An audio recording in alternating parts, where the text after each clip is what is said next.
So I was supposed to have a private shoot today, but he cancelled. So instead of just wasting the evening, I thought I'd come out anyway and just give you my 5 tips that you should definitely know before going on your first private shoot with a driver. But unfortunately, we're gonna have to use my car as the subject.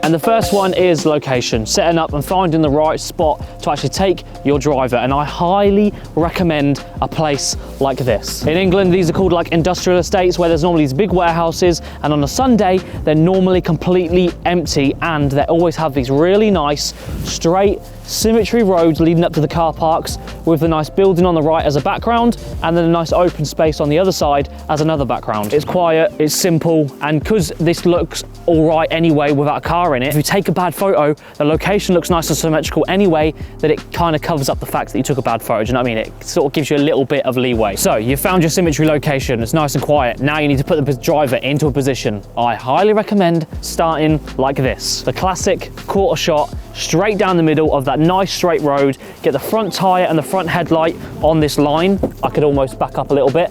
And then you want to make sure that the rear tail light is actually in line as well. So it should just cut straight through the middle of the car from the back tail light to the front headlight. Does that make sense? From there, I would then think about moving it against a surface or a nice background. So for me, there's this massive warehouse. There's this nice straight road, again, straight lines, nice and simple. And I'm just going to park it up against this curb so that I can get some nice simple shots of it either flat on with the background there, or just some angles from like where you are now with the car parked here, lovely and looking cool. Obviously my car's not looking cool, but you get the point. So now you've chose the 2 positions or the 3 positions that you want to actually shoot from.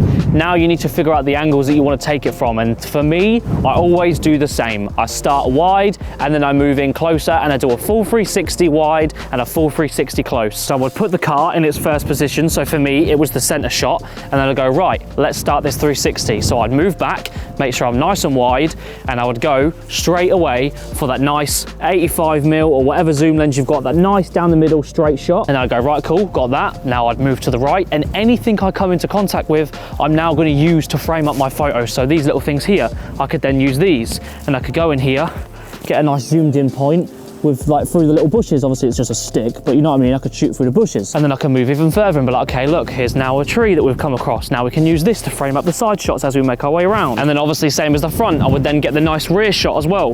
Nice simple shot of the car. Finishing off on the right side, I could hop over this fence and I could get as far away this way as I can. And I could shoot through these railings, underneath here maybe, get like a nice framed up shot with a zoomed lens obviously. From there, I would keep it in the same position, and now I would go closer and do the detail shots. So I'd find anything on the car, be like, right, okay, this wing mirror's fancy, I'll get a shot of this wing mirror, maybe the wheel, maybe it's got a really cool badge, you'll get a shot of the badge, and you just do a full 360 up close, catching all the details of the car. God, this thing is so ugly. So that'll cover you for angles, keeping it nice and simple. Next up is lighting and times to actually go and shoot. And as you can see, I've missed the sunset now, but there was a sunset coming over, and it's this nice soft lighting. There's not, you can see all the clouds, it's not overexposed. That's because it's like 4 to 5 p.m. at night, and I would never come out, for me anyway, between 12 and 3 or 12 and 2, to be honest, because that's where the sun is like its most harshest. I would only come out in the morning, so then you've got that nice sunrise, soft lighting coming in,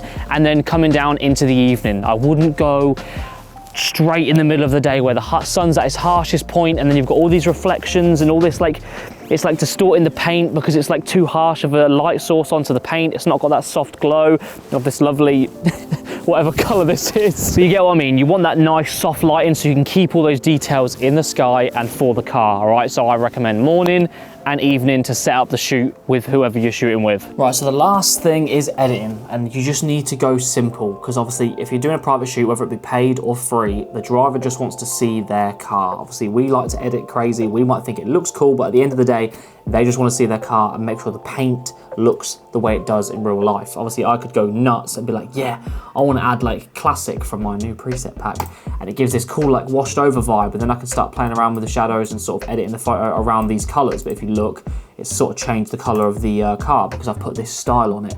don't do that, all right? You can do that afterwards. So what I suggest is just go for a simple edit. So luckily for me in my V2 pack, there is actually a category because it's in 5 different categories, 25 presets, link down below.